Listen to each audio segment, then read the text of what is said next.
Good morning, my friends. Lama Jigme Gyatso, the spiritual director of the Buddha Joy Meditation School. What's up? Had a lot of fun meditating this morning. This morning, instead of whispering the six-syllable mantra, I intoned it, which is always very fun to play with that coarser level of energy. I feel that when you want to do some healing work or you want to manifest on someone else's behalf, it's always good to go with the coarse energy. Coarse energy is sometimes considered an insult. It's neither good nor bad, it simply is. Some energy is fine, some is coarse. Let's look at this for example. Intoning the mantra would be very coarse. Chanting the mantra would be coarse.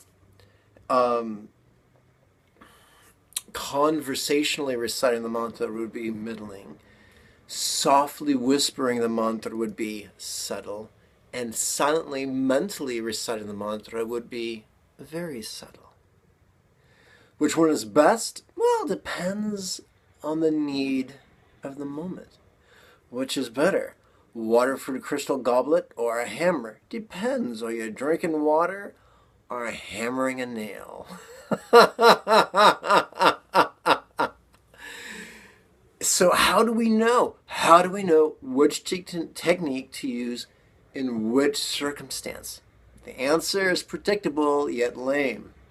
Or you may feel it's lame, I think it's profound. If we're going to read Lao Tzu's philosophical treatise, the Tao Te Ching, we'll see that what we're supposed to do is center. And then act spontaneously. Flow with spontaneity. Now, there's two types of spontaneity.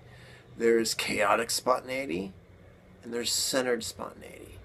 If we cultivate centered spontaneity, we will flow in the way that's most beneficial for the most number of people in that moment.